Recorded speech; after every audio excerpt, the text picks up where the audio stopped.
Good morning, friends. Hi, how are you? My name is Pankaj Haryani. Today I am going to take a grammar topic, simple present tense. I warmly welcome you, all of you, on behalf of Public School Metoda.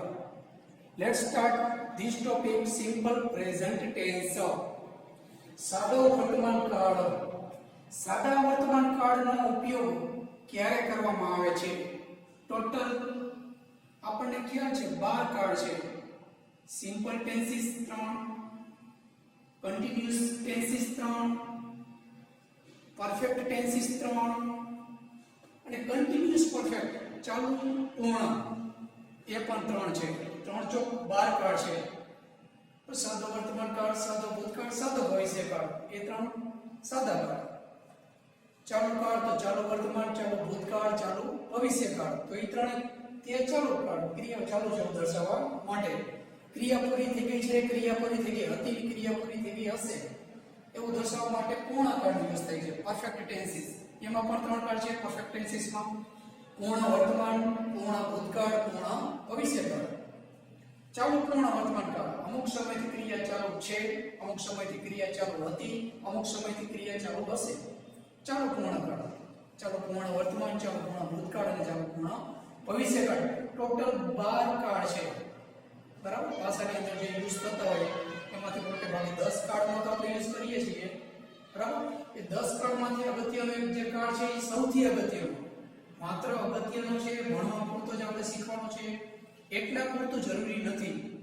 પરંતુ રોજબરોજ તમે newspaper વાંચતા હોય, TV channels જોતા હોય ઇંગ્લિશની, બરાબર, પછી conversation સાંભળતા હોય ઇંગ્લિશની, તો ત્યારે વધુમાં વધુ કોઈ જો ટેન્સ યુઝ થતો હોય તો એ છે સાદો વર્તમાન કાળ. ક્રિકેટ કોમેન્ટ્રી પણ આપણે જોતા હોય, સાંભળતા હોય તો ખ્યાલ આવે છે ક્રિકેટ કોમેન્ટ્રીની અંદર પણ સાદો વર્તમાન કાળ વપરાય છે. રોજિંદી ક્રિયાઓ હોય, આપણે રોજબરોજની ક્રિયાઓ થતી હોય એનો યુઝ પણ સાદા વર્તમાન કાળમાં થાય છે. અમુક ટેવો હોય, આપણી શોખ હોય એ દર્શાવવા માટે. યુનિવર્સલ ટ્રુથ, સનાતન સત્ય કોઈ વિધાન કહેવામાં આવ્યું હોય એને પણ સાદા વર્તમાન કાળમાં જ રજૂ કરવું પડે. કોટેશન્સ કોઈ હોય, સુવાક્યો, એને પણ આપણે સાદા વર્તમાન કાળમાં રજૂ કરીએ છીએ. સાયન્ટિફિક ટ્રુથ હોય, વૈજ્ઞાનિક કોઈ સિદ્ધાંતો ઉપર કાર્ય થતા હોય, બરાબર, કોઈ પ્રોસેસ થતી હોય તો એ દર્શાવવા માટે પણ સાદો વર્તમાન કાળનો ઉપયોગ થાય છે. પ્રોવર્બ, કહેવતો હોય એ દર્શાવવા માટે પણ સાદો વર્તમાન કાળ વપરાય છે. તો સાદા વર્તમાન કાળના યુઝ ઘણા બધા છે. બરાબર? તો જોઈ લઈએ આપણે પહેલેથી યુસેજ જે મેં વાત કરી એ પ્રમાણે. પહેલા બે સેન્ટેન્સ મેં એકવાર એ આપણે કહી શકીએ હેબિટ દર્શાવે છે જે તે વ્યક્તિની રોજબરોજ થતી ક્રિયાઓ ટેવ રૂપે આપણે કરતા હોય. તો રોજબરોજ થતી ક્રિયાઓ દર્શાવવા માટે સાદા વર્તમાન કાળનો યુઝ થાય છે. કઈ રીતે? આપણે બોલતા હોય હું મારા દાંત દરરોજ સાફ કરું છું, લખું છું, વાંચું છું, જોઉં છું, રમું છું. આવી રીતે આપણે ક્રિયાપદ ગુજરાતીમાં વાક્યના છેડે બોલશું. જ્યારે સેન્ટેન્સ બોલતા હશું ત્યારે આવા શબ્દો હશે. લખું છું, ખાઉં છું, પીવું છું, જોઉં છું, રમું છું, આમાં હું સાફ કરું છું. હું મારા દાંત દરરોજ સાફ કરું છું. ખાસ તમે જોજો ગુજરાતી ભાષાની અંદર ક્રિયાપદ કોઈ પણ કાળ તમે જોશો તો ક્રિયાપદ ગુજરાતી ભાષામાં વાક્યના છેડે હશે જે ક્રિયા થતી હોય. પણ ઇંગ્લિશ ભાષામાં ક્યાં હશે? અફર્મેટિવ સેન્ટેન્સમાં કરતા પછી જ આપેલું હશે ક્રિયાપદ. જ્યારે ક્રિયાપદ આપે ત્યારે ક્રિયાપદનું કયું રૂપ આવશે? તો કે V1. ક્રિયાપદના જે રૂપ છે વર્બ 1 જે સિમ્પલ પ્રેઝન્ટ ટેન્સમાં આપણે વધારે યુઝ કરીએ છીએ. V2 સાદા ભૂતકાળમાં યુઝ કરીએ છીએ. ક્રિયાપદનું બીજું રૂપ સિમ્પલ પાસ્ટ ટેન્સમાં ઈટ, ખાઉં છું, ખાધું તો આપણે એમ કહીએ એટ. આઈ ઈટ, હું ખાઉં છું. તો આમાં કે એમિઝર જ્યારે ક્રિયાપદ હોય ત્યારે એમિઝર આવતા નથી. ટુ બી ફોર્મ્સ જે આપણે કહીએ એમિઝરનો ઉપયોગ જ્યારે ક્રિયાપદ હશે ત્યારે અહીંયા આપણે આઈ એમ બ્રશ એવું લખી શકતા નથી. જ્યારે ક્રિયાપદ આવે ત્યારે V1 આપણે યુઝ કરવું પડે. કર્તા તરીકે I, we, you, they, he, she, I, we, you, they કે બહુવચન નામ હોય, પ્લુરલ નેમ, સ્ટુડન્ટ્સ, પ્લેયર્સ, તો ત્યાં બહુવચન નામ સાથે પણ V1 જ આવે છે. કર્તા તરીકે યાદ રાખવાનું V1 ને મેં શા માટે લખ્યું? રૂલ્સ છે સાદા વર્તમાન કાળમાં. જ્યારે તમે ક્રિયાપદનો યુઝ કરો તે કરતા જુઓ. I V U જે કે બહુવચન નામ હશે તો V1. he she it કે એકવચન નામ હશે તો ક્રિયાપદને કેવું રૂપ આવશે? SES લગાડેલું રૂપ હોવું જોઈએ. એના પણ બે રૂલ્સ છે. ક્રિયાપદને ક્યારે SES લગાડવું એના બે રૂપ છે. તો ક્રિયાપદનો છેલ્લો અક્ષર જોવો પડે એટલે રમવું. તો y નો નિયમ છે. y ની આગળનો અક્ષર a હોય એટલે કે a e i o u. જો સ્વર હોય તો છેલ્લું માત્ર s. y ની આગળ વ્યંજન હોય એટલે કે y ની આગળ વ્યંજન હોય a e i o u સિવાયનો કોઈ અક્ષર હોય તો y નો i કરી આપણે es લખીએ છીએ. પક્ષી બ્લેક પક્ષી આકાશમાં ઉડે છે. The black bird flies in the sky. બરાબર. તો આપણે અહીંયા શું લખીએ? f l i e s. y ની આગળ પહેલી વ્યંજન છે તો fly નું ફ્લાઇસ કરવું પડે, y કરી i e s કરવું પડે. પણ અહીંયા y ની આગળ શું છે? આપણે કરી s લખ્યું. તો s e s ક્યારે લગાય? તો કર્તા તરીકે he she it કે એકવચન નામ હોય તો કર્તા પછી ક્રિયાપદ s e s લગાડવું પડે. બાકી કર્તા તરીકે I V U જે કે બહુવચન નામ હોય તો V1 જ આવે. આ ખાસ યાદ રાખવાનું. અહીંયા જ્યારે ક્રિયાપદ આવે છે ત્યારે એમિઝર આવતા નથી. જ્યારે આપણે ક્રિયાપદ ન હોય તો એમિઝર યુઝ કરી શકીએ. હું ક્લાસમાં હાજર છું તો છું એટલે એમિઝર આવે કરતા હોય એ પ્રમાણે. I am present in the class. હું ક્લાસમાં હાજર છું. તે ક્લાસમાં હાજર છે. He is present in the class. તેઓ ક્લાસમાં હાજર છે. They are present in the class. તો એ ટુ બી નો યુઝ આવે. જ્યારે ક્રિયાપદ ન હોય ત્યારે સાદા વર્તમાન કાળમાં આપણે આનો યુઝ કરવો પડે. પણ ક્રિયાપદ આવે ત્યારે તમને એમિઝર જોવા મળશે નહીં કોઈ પણ વાક્યની અંદર. આ ખાસ યાદ રાખવાનું. તો એવું નથી. પાસે છે એવું દર્શાવવા માટે મારી પાસે પેન છે. I have a pen. મારી પાસે એક પેન છે. I V U જે કે બહુવચન નામ હોય તો have આવે. he she it કે એકવચન નામ હોય તો s આવે. આ ખાસ યાદ રાખવું પડે. ક્યારે have આવે અને ક્યારે s. ટુ બી નો રૂપ ટુ એવ નો વર્તમાન કાળ રૂપ કહેવાય છે. તો પેલું જે બે વાક્ય છે કેવા છે? હેબિટ દર્શાવે, રોજબરોજની ક્રિયાઓ દર્શાવે છે. I get up late every morning. હું દરરોજ સવારે વહેલો મોડો ઉઠું છું. લેટ છે એટલે મોડો. અર્લી હોય તો વહેલો. I get up late every morning. હું દરરોજ સવારે મોડો ઉઠું છું. ઉઠવું એટલે get up. તો V1 લખ્યું ને got up આપણે લખ્યું નથી કે got up લખ્યું નથી. એટલે આ હેબિટ દર્શાવતી હોય, રોજબરોજની ક્રિયાઓ દર્શાવવા માટે સાદા વર્તમાન કાળ કરતા પછી હંમેશા ક્રિયાપદ જ હોય. યાદ રાખવાનું. જે આપણે વાક્ય રચનામાં આગળ જોશું આગળ પછી ઓબ્જેક્ટ હોય પછી અધર વર્બ હોય. શું સાફ કરું છું? મારા દાંત. તો અહીંયા ઓબ્જેક્ટ કહેવાય. કર્મ. કોણ સાફ કરે છે? હું. તે સબ્જેક્ટ કહેવાય. કર્તા ક્રિયાપદ કર્મ. આ ત્રણ જાળવવા પડે. પછી અધર વર્બમાં સમય બતાવતા શબ્દો હોય કે સ્થળ બતાવતા શબ્દો હોય કે કોઈ કીવર્ડ હોય. આવી રીતે ડેલી કે એવરી ડે જેવું એવરી મોર્નિંગ વાક્યના છેડે આવી જાય. ત્રીજું સેન્ટેન્સ જોઈએ. અહીં હોબી દર્શાવે છે. C likes. તેણીને ગમે છે. જોયા સી આવી ગયું તો લાઈક નથી લખ્યું. જે પર રૂલ્સ છે એ પ્રમાણે એસ લગાડી દીધું. લાઈક એટલે ગમવું. તો સી લાઇક્સ તેણીને ગમે છે. શું ગમે છે? Music. To listen music. Music સાંભળવું ગમે છે. તો જ્યારે ક્રિયાપદ બે રૂપા હોય તો ગુજરાતીમાં જોવાનું છે કે ક્રિયાપદ તેણીને સંગીત સાંભળવું ગમે છે. ગમે છે ને તો કરતા પછી મેઇન વર્બ તરીકે ઓળખવાનું. અને જે ટુ કરીને બીજું ક્રિયાપદ લખી નાખવાનું. ઇન્ફિનિટિવ જેને કહેવાય હેતુદર્શક ક્રિયાપદ. તેણીને શું સાંભળવું ગમે છે? મ્યુઝિક એ કર્મ છે. આ ઇન્ફિનિટિવ બે જે ક્રિયાપદ આપેલા હોય તે છેલ્લું જે ક્રિયાપદ હોય એ પહેલા લખવાનું. પછી લખવું, વાંચવું, જોવું, રમવું, સાંભળવું વ આવશે. એને ઇન્ફિનિટિવ તરીકે સમજીને વચ્ચે ટુ લખી નાખવાનું. પછી જ લખવાનું. અહીંયા કોઈ દિવસ બીજું ક્રિયાપદ હોય એને એસ ના નિયમ લાગુ પડતા નથી. કોઈ પણ કાળમાં ટુ સાથે V1 જ હોય. ત્યાં ચેન્જ ધ ટેન્સ નામનો ટોપિક આવે. સાદા વર્તમાનનો સાદો ભૂતકાળ કરવાનું કહે તો લાઇક્સ નો લાઇક થાય પણ લિસન નું લિસન જ થતું નથી. જ્યારે બે ક્રિયાપદ એવું હોય બધા કાળમાં સેમ. પહેલા જે ક્રિયાપદ હોય એને નિયમ પ્રમાણે નું રજૂ કરવું પડે. સાદો વર્તમાન છે એટલે ત્રીજો પુરુષ એકવચન છે. એ સી એકવચન નામ છે. એસટીએસ નિયમ પ્રમાણે લાગુ પાડી દીધું, પણ આ એસટીએસ લગાડાય નહીં. તો ખાસ યાદ રાખવાનું, બે જે ક્રિયાપદ આપેલા હોય તે ગુજરાતીમાં જ ખબર પડી જશે જ્યારે ભાષા આપણે બોલીએ ત્યારે. તેણીને મ્યુઝિક સાંભળવું ગમે છે, ગમે છે એ મેઇન વર્બ છે, તેને એસટીએસ લગાડવાનું. પછી ટુ લખીને જે સાંભળવું, લખવું, વાંચવું, જે કંઈ ક્રિયાપદ એ પાછળ લખવાનું. પછી ઓબ્જેક્ટ એટલે કે કર્મ, વસ્તુવાચક નામ કે વ્યક્તિવાચક નામ જે આવતું હોય. પછી અધર વર્ડ, સ્થળ બતાવતા અને સમય બતાવતા શબ્દો વાક્યના છેડે. Honesty is the best policy. Universal truth છે, સનાતન સત્ય. પ્રામાણિકતા એ સૌથી સારી નીતિ છે. કોઈ પણ પ્રામાણિક માણસ હોય સફળતા મળે પણ કોઈ દિવસે નિષ્ફળ જતો નથી. પ્રામાણિકતા એ સૌથી સારી નીતિ છે.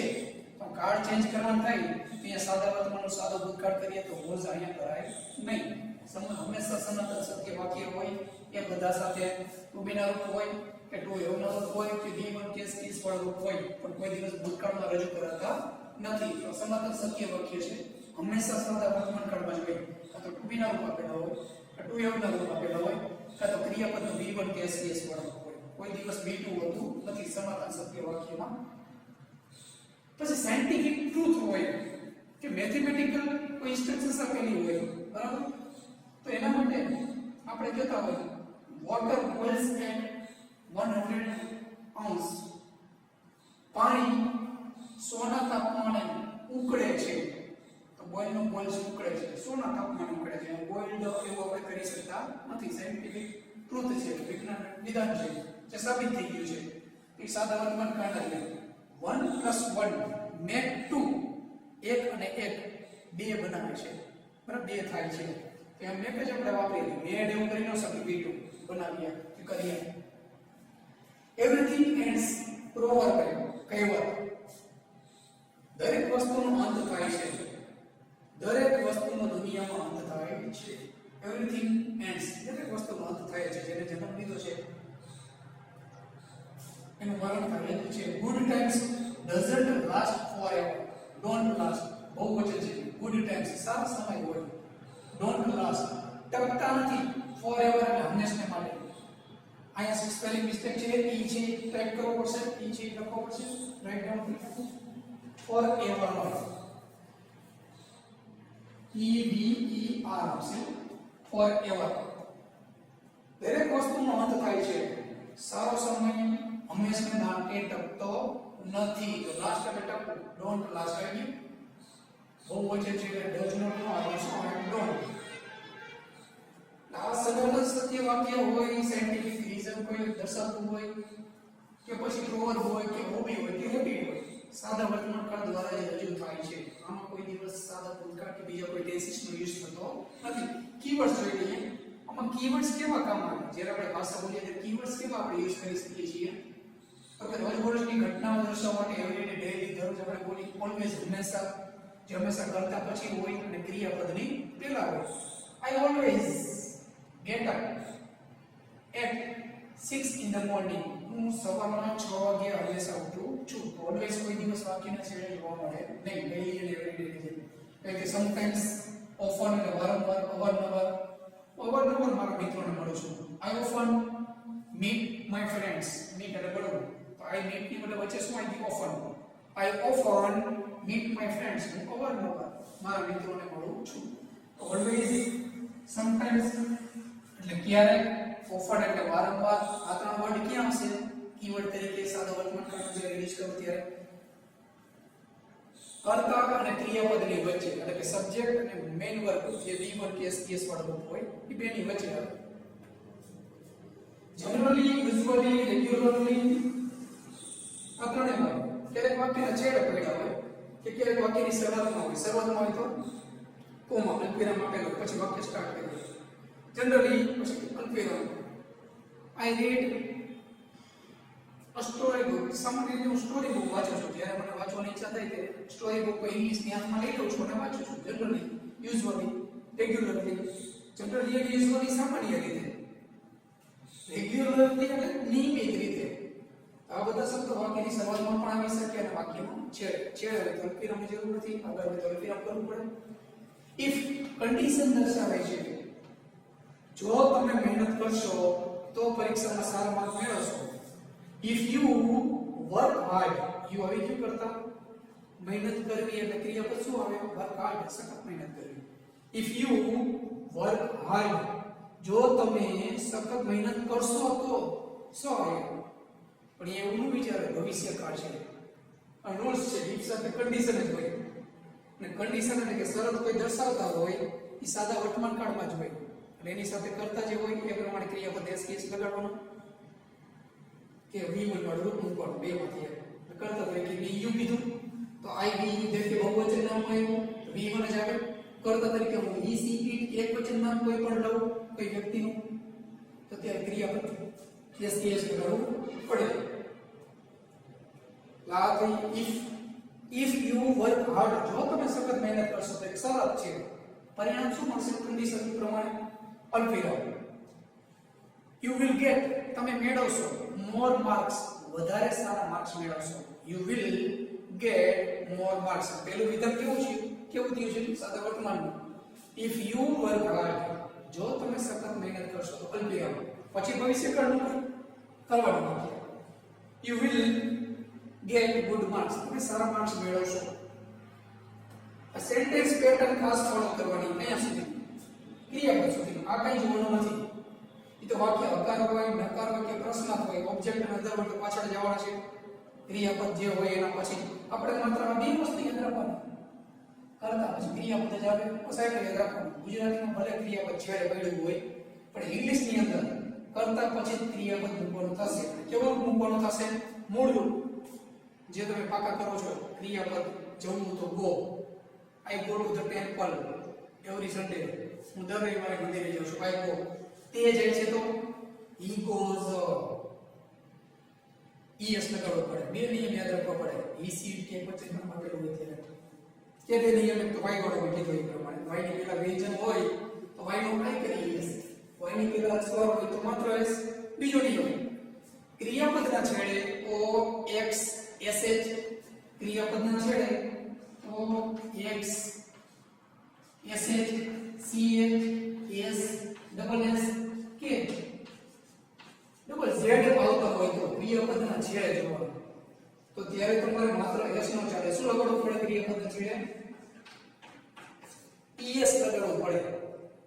બરાબર. હું I go તો he goes, s નો ચાલે. તે જાય છે તો es લગાડવું પડે. તે ભેળવે છે, મિક્સ કરે છે, મિશ્રણ કરે છે, he mixes, es લગાડવું પડે. હું બ્રશ સાફ કરું છું તો મેં કીધું આઈ બ્રશ. તે બ્રશ સાફ કરે છે, તેણી સાફ કરે છે, અજય બ્રશ સાફ કરે છે, અજય બ્રશ કરે છે તો Ajay brushes. his teeth, Ajay તેના દાંત સાફ કરે છે, અજય બ્રશિસ his teeth. તો આ યાદ રાખવાનું છે. અક્ષર જો o x s c h s double s હોય કે ડબલ z હોય એ ક્રિયાપદને તમારે s s લગાડવું પડે હકાર વાક્ય ત્યારે. ખાસ યાદ રાખવાનું છે. એટલે કરતા પછી v1 વાળું ને s વાળું આના ઉપર ખાસ ફોકસ કરવાનું છે. અફર્મેટિવ સેન્ટેન્સ હોય ત્યારે, હકાર વાક્ય હોય ત્યારે જ. બાકી ઓબ્જેક્ટ એટલે કર્મ અને પછી વધારાના શબ્દો. I play cricket every Sunday, તો શું રમું છું? ક્રિકેટ. તે ઓબ્જેક્ટ થયું. ક્રિયાની અસર જેના ઉપર થાય એને શું આપણે કહીએ? ઓબ્જેક્ટ કર્મ. જે વ્યક્તિ ક્રિયા કરીને આપણે શું કહીએ? કર્તા, સબ્જેક્ટ. બરાબર.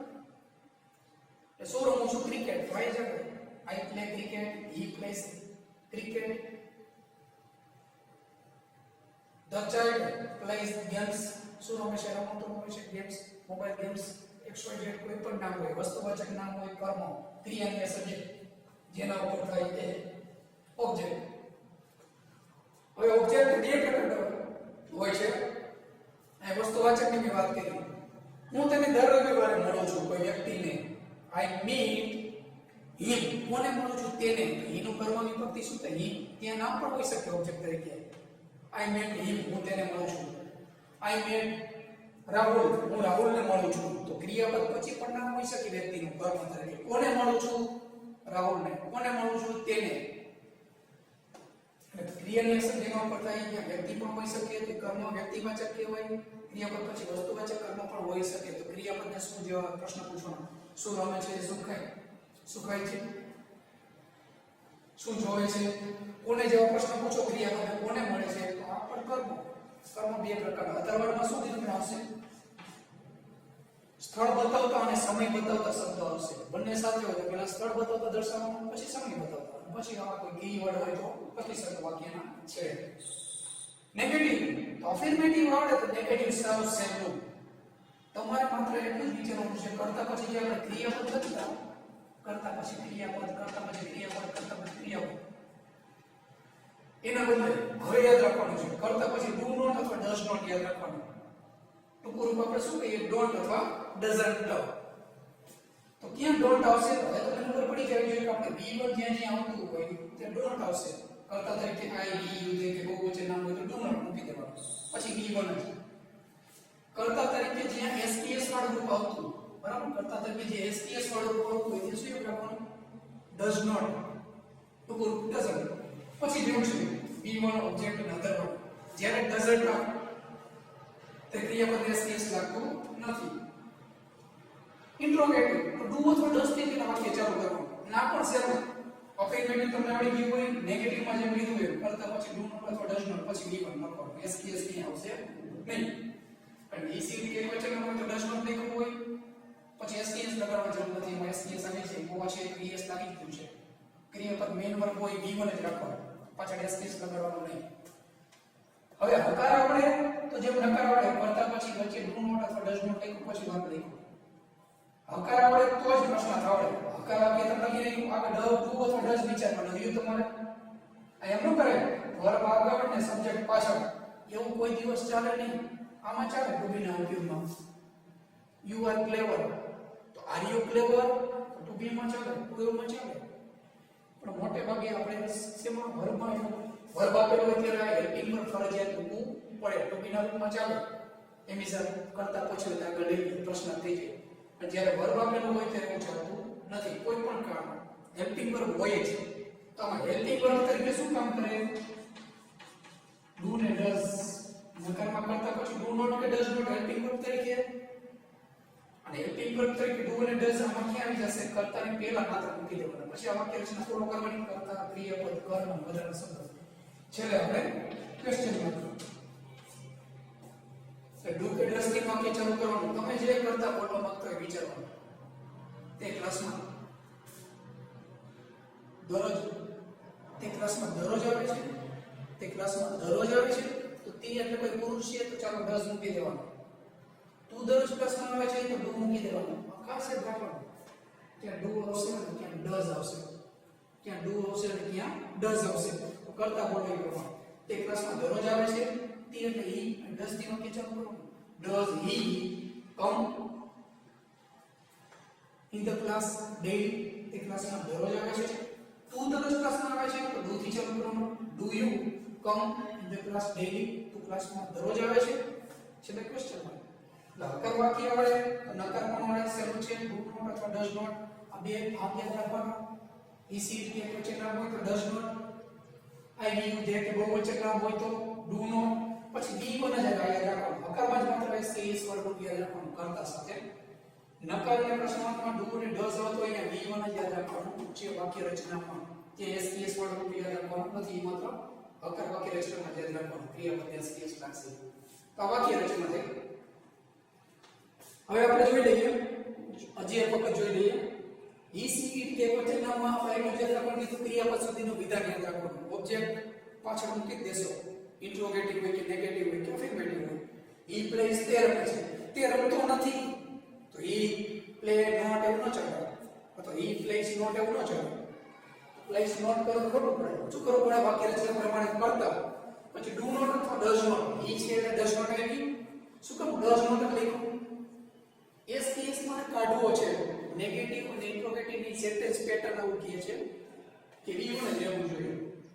તો he does not play, તે રમતો નથી, તે રમે છે.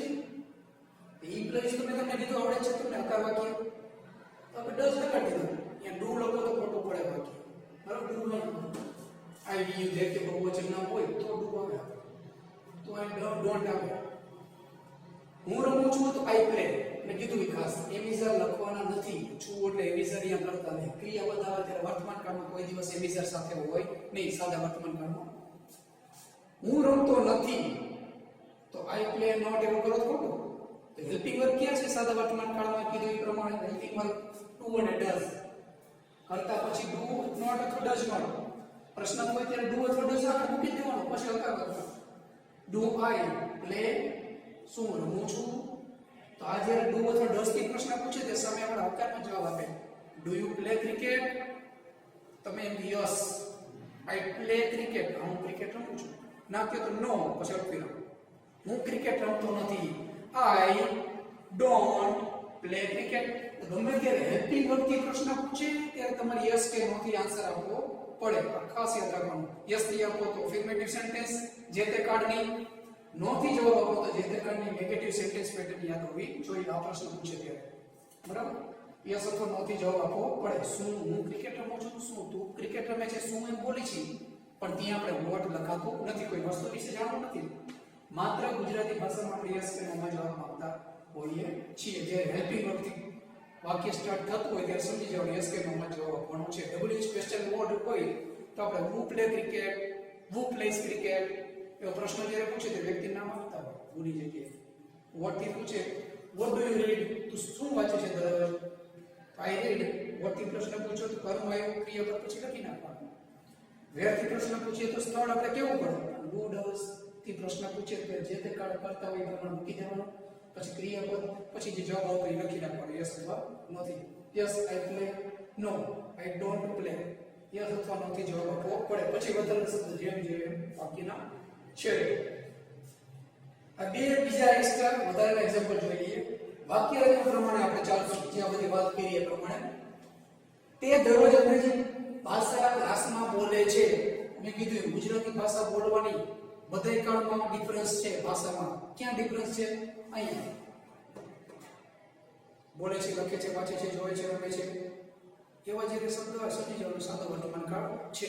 લખ્યું, વાંચ્યું, જોયું, બોલ્યું તો સાદો ભૂતકાળ એટલું કરવું પડે. સ્પીક નો સ્પોક થઈ જાય. બોલી રહ્યો છે તો ચાલુ વર્તમાન કાળ થઈ જાય. He is speaking.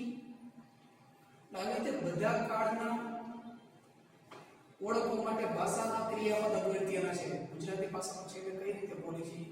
પછી ક્રિયા રોજબરોજની છે તો સાદો વર્તમાન કાળ. ક્રિયા ચાલુ છે, બોલી રહ્યો છે તો ચાલુ વર્તમાન કાળ is plus V4, એમિઝર plus V4 કરવું પડે. બોલી લીધું છે તો હેવેસ પ્લસ V3 કરવું પડે. પૂર્ણ વર્તમાન કાળ થઈ જાય. બોલી લીધું છે, ક્રિયા પૂરી થઈ ગઈ છે, પૂર્ણ કાળ. રોજબરોજની ક્રિયા છે એટલે સાદો વર્તમાન કાળ. તે એટલે હી કરતા ગુજરાતીમાં ભાષામાં વાક્યની પહેલા જશે, છેલ્લે ક્રિયાપદ હશે. આ બે ઉપર ફોકસ કરવાનું. પછી તો કર્મ અને અધર વાળું મળી જશે તમને. કોણ બોલે છે? સબ્જેક્ટ હી. વાક્ય રચના કરવાનું સબ્જેક્ટ હી. કરતા પછી મેં કીધું ક્રિયાપદ જ હોય વગર વાક્યમાં. ક્રિયાપદ શું છે? બોલવાની ક્રિયા કરે છે. એમ ન કરે હી ઇઝ સ્પીક એવું કરતા નહીં. એમિઝર ભૂલી જવાના. ક્રિયાપદ આવી ગયું છે એટલે ઇઝ નો લખતા. હી સ્પીક્સ તે બોલે છે. શું બોલે છે? ઓબ્જેક્ટ ગોતવાનો. જો વસ્તુ વચ્ચેનું નામ દેખાય તો શોધી પ્રશ્ન પૂછવાનો. શું બોલે છે? વ્યક્તિ હોય તે મારા ભાઈને મળે છે. કોને મળે છે? મારા ભાઈને. કયા? My brother. તે મારા ભાઈને મળે છે. He meets my brother. તો ઈ કર્મ છે માય બ્રધર. ક્રિયાપદ પછી એવું એટલે કર્મ કેવો કોને મળે છે? તો વ્યક્તિ વચ્ચે કર્મ. અહીંયા શું બોલે છે? અંગ્રેજી ભાષા. કર્તા, ક્રિયાપદ ને કર્મ. હી speaks English language in the class daily. તે દરરોજ ક્લાસમાં અંગ્રેજી ભાષા બોલે છે. તો કર્તા, ક્રિયાપદ છેડે હશે બીજે મૂકી દેવાનું. અકાર વાક્યનો કરતા પછી બીજા સ્થાને, ત્રીજા સ્થાને ઓબ્જેક્ટ શોધવાનો. ઓબ્જેક્ટ લખવાનું. આપેલ લખો તો ચાલે નહીં. બરાબર? સ્પોકનમાં ચાલે પણ ગ્રામેટિકલી વિધાન ખોટું પડે. ઇન ધ ક્લાસ, ક્લાસમાં, ડેઈલી વાક્યના છેડે. હવે નેગેટિવ અફર્મેટિવ આવે તો નેગેટિવ આવડી છે. ગુજરાતી ભાષામાં શું નથી સત્તા આપેલું હોય. તે દરરોજ અંગ્રેજી ભાષા ક્લાસમાં બોલતો નથી એટલે આપણને ખબર પડી જાય નેગેટિવ સેન્ટેન્સ થયું. તો ઇંગ્લિશમાં માત્ર નોટ લખો ખોટું. ઉભીને લખવા ચાલે આઈ એમ નોટ પ્રેઝન્ટ. પણ જ્યારે કાળ આવે ત્યારે ચાલે નહીં. એટલે કે કોઈ ક્રિયાપદ આવે ત્યારે માત્ર નોટ ચાલે નહીં. તો એ શું આવશે? સાદા વર્તમાન કાળમાં ક્રિયાપદ આવે એટલે કરતા પછી ડુ નોટ અથવા ડઝ નોટ જે મેં કીધું એ પ્રમાણે. હી સી ઇટ કે કોઈ નામ દેખાય કોઈ એક વ્યક્તિનું નામ તો ડઝ નોટ આવી ગયું એસકેએસ કાઢી નાખ્યું આમાં એસકેએસ આવી ગયો એટલે ડુ ઓ છે એટલે ઈએસ આ નિયમ કીધા એ પ્રમાણે O X S C H S double S કે ડબલ ઝેડ હોય તો ઈએસ વાય હોય વાય ની પહેલા ઈ આવે તો એસ વાય ની પહેલા વ્યંજન હોય તો વાય નો આઈ કરી ઈએસ આ બે નિયમ યાદ રાખવાના વાય વાળો ને આ બાકી કોઈ પણ ક્રિયાપદ આવે છે એસ મૂકી દેવાનું માત્ર એસ લગાડી દેવાનું આ બે નિયમ માત્ર યાદ રાખવાના વાય વાળો વાય ની આગળ સ્વર હોય તો માત્ર એસ વાય ની આગળ વ્યંજન હોય ફ્લાય તો flies F L I E S Y ને આઈ કરી ઈ એસ કરવું પડે ના બીજો નિયમ O X S C H S double S હોય તો ઈ એસ હવે નકાર વાક્ય થઈ ગયું કરતા પછી ડઝ નોટ એસ એસ આકારમાં યાદ રાખવાનો હતો આમાં તો ઈ છે અને ડઝ માં એસ એસ આવી ગયો છે એટલે વી વન does not speak does not નો ટુકડો ડઝન્ટ ડુ નોટ નો ટુકડો not English language in the class હવે ઇન્ટ્રોગેટિવ વાક્ય હોય તો આપણે આ રીતે હોય ગુજરાતી ભાષા વાક્ય રચના ન ફરે માત્ર છે ને ક્વેશ્ચન માર્ક આપી શું આપી દે છે એટલે ક્વેશ્ચન માર્ક તે દરરોજ અંગ્રેજી ભાષા ક્લાસમાં બોલે છે તો ઇન્ટ્રોગેટિવ સેન્ટેન્સ થઈ જાય પરંતુ અહીં શું ડઝ આગળ મૂકી દેવાનું કરતા કોણ છે હી ડુ આવે કે ડઝ તો યાદ જ રાખવાનું ઈ સી કે વચન નામ છે તો ડઝ આવી ગયું ડઝ લખી દીધું આઈ વી જેમ કે બહુવચન નામ હોય તો ડુ આવી જાય બાકી કઈ નહીં આગળ વાક્ય છે એ પ્રમાણે લખતું જવાનું ડઝ હી સ્પીક એસપીએસ કાઢી નાખો અને આગળ ડઝ આવી ગયો જે ડઝ દેખાય એસપીએસ કાઢી નાખો does he speak English language in the class daily દરરોજ ક્લાસમાં ઇંગ્લિશ લેંગ્વેજ બોલે છે આપણે યસ પછી હકાર વાક્યનું બોલવાનું યસ કીધું એટલે યસ he does નીકળી જાય speaks એસપીએસ માં છોડવો પડે yes he speaks English language in the class daily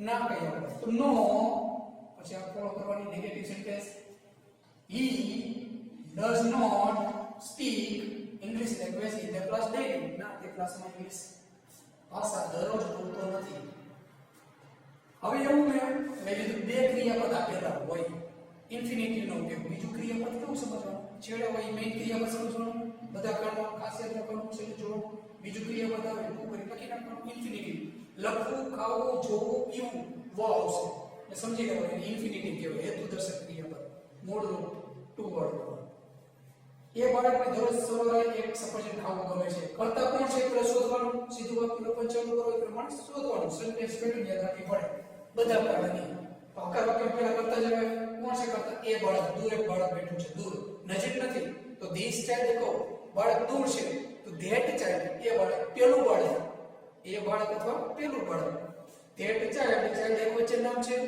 વધારે બાળક તો નથી નકર બહુ વચ્ચે નામ કહેવાય ધેટ ચાઇલ્ડ ગમે છે વાક્ય રચના ફોલો કરવાની વી બનાવશે કે એસકેએસ બનાવવામાં આવશે કે બાળક એક જ છે એટલે એકનું શું કર્યું એક નિયમ લાગુ પડ્યો નહીં એસકેએસ આ નિયમ